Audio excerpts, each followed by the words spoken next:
पहलगाम हल्ल्याला आज 1 महिना पूर्ण झालाय। अद्याप खोऱ्यामधील त्या गोळीबाराच्या आठवणी ताज्या आहेत। दहशतवाद्यांच्या गोळीबारात 26 पर्यटकांचा मृत्यू झाला होता। त्यामुळे आजही अनेक पर्यटक बैसरण घाटीमध्ये येण्यास धजावत नाहीत। त्यामुळे बैसरण घाटीमध्ये शुकशुकाट पाहायला मिळतोय। कायम पर्यटकांनी गजबजलेल्या या बैसरण घाटीमध्ये सध्या शांतता आहे। तर पर्यटकांची संख्या कमी झाल्यामुळे तब्बल 80,000 जण गेल्या 1 महिन्यापासून बेरोजगार आहेत। अधिकची माहिती जाणून घेऊयात। राहुल कुलकर्णी आपल्या सोबत आहेत। राहुल, पहलगाम हल्ल्याला आज 1 महिना पूर्ण झालेला आहे। या 1 महिन्यामध्ये नेमक्या काय काय घडामोडी घडलेल्या आहेत? दुसरं म्हणजे मारेकरी अजूनही मोकाट आहेत। त्या पर्यटकांचे जे नातेवाईक ते सुद्धा सातत्याने मागणी करतात, आम्हाला न्याय द्यावा। जम्मूमधील पर्यटनावर मोठा परिणाम झालेला आहे। 80,000 लोक 1 महिन्यापासून बेरोजगार आहेत। आपण सुद्धा त्या ठिकाणी वार्तांकनासाठी गेला होतात। काश्मीर, श्रीनगर असेल, पहलगाम या ठिकाणी आपण दौरा केलेला होता। तेव्हा नेमकी काय स्थिती होती? आज त्याचे काय परिणाम आपल्याला पाहायला मिळतात? सविस्तर सांगा। एकतर 80,000पेक्षा जास्त घरं ही पडलेली आहेत। त्याच्यामध्ये शाळा आहेत, काही धार्मिक स्थळं आहेत। त्याची डागडुजी आता सुरू झालेली आहे। आपण भविष्याचा विचार करून त्या ठिकाणी संरक्षणात्मक दृष्ट्या आणि नागरिकांच्या बचावासाठी काही बंकर करण्याचा निर्णय घेतलाय। ज्यांची घरं पडली, ज्यांचं नुकसान झालं, त्यांना शासकीय सेवा देण्यासंदर्भामध्ये, शासकीय सेवेत घेण्यासंदर्भामध्ये सरकार विचार करत आहे, किंवा ज्यांच्या घराची नुकसान झालेलं आहे त्यांना नुकसान भरपाई देण्याच्या दृष्टीनं सरकारचा विचार आहे। आणि ते काम आता सुरू झालंय। म्हणजे पाकिस्ताननी नागरी वस्तीवरती जे हल्ले केले त्याबद्दल आता नागरिकांना सुविधा देणं, घर बांधणं, ज्यांचं नुकसान झालंय त्यांना शासकीय सेवेत घेणं, अशा गोष्टी सुरू आहेत। पण ह्याचे 2 मोठे परिणाम आहेत पहलगाम हल्ल्याचे। एक, तिथल्या अर्थव्यवस्थेला जी बाधा आली आहे ती काही इतक्यात सुरळीत होणार नाही। भलेही आता सीज फायर झालेला आहे आणि पाकिस्ताननं शरणागती पत्करली, पण असं असून सुद्धा पर्यटन तिथलं लगोलग सुरू होणार नाही। काही नागपूरच्या मंडळींनी देश पातळीवरच्या टुरिस्टला, एजन्सीला एकत्रित करून चलो काश्मीर अशी मुवमेंट सुरू केली।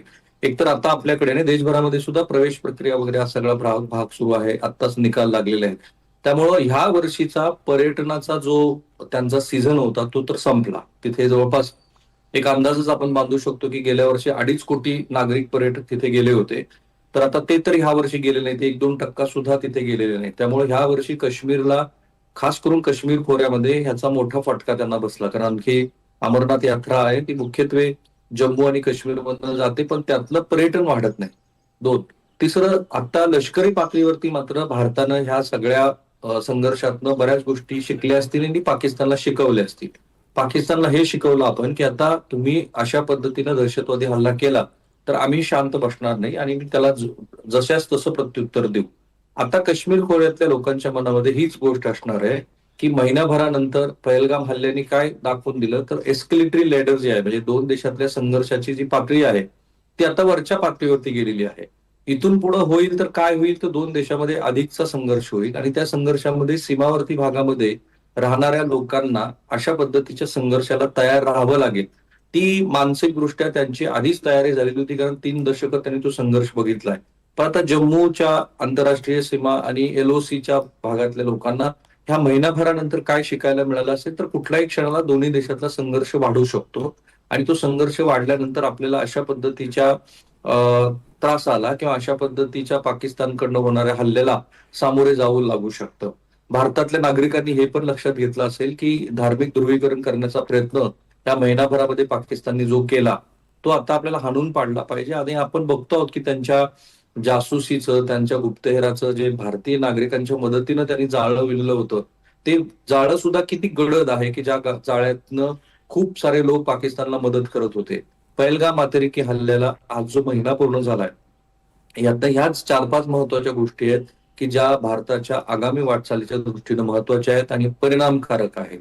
मला असं वाटतं की जिथे आता पर्यटन स्थळं आहेत त्या ठिकाणी इथून पुढे तरी सुरक्षा व्यवस्था चोख असणार आहे आणि त्यामुळे काही प्रमाणामध्ये पर्यटकांच्या एकूणच हालचालीवरती मर्यादा येतील। जसं आता 40 एक जी पर्यटन स्थळं पाकिस्तानच्या या पहलगाम हल्ल्यानंतर बंद केलेली होती, ती अजूनही सुरू झालेली नाहीये। ती जेव्हा सुरू होतील त्यानंतर परिस्थिती बदलेल। अजूनही अधिकृतपणे आपल्याला हे माहिती नाहीये की नेमके किती लोकांचे जीव गेलेत आणि किती जण जखमी आहेत। 28 लोक मरण पावलेत ही सरकारी आकडेवारी आहे, पण त्याशिवाय काही लोक अजून मिसिंग आहेत, काही जण जखमी आहेत। तर एकूण महिनाभरानंतर असं दिसतं आहे की पहलगाम हल्ल्याने देशाच्या धोरणात्मक, लष्करी, नागरी आणि पर्यटन विषयक धोरणामध्ये खूप मोठ्या प्रमाणामध्ये बदल घडवून आणले. अगदी. धन्यवाद सविस्तर माहितीसाठी.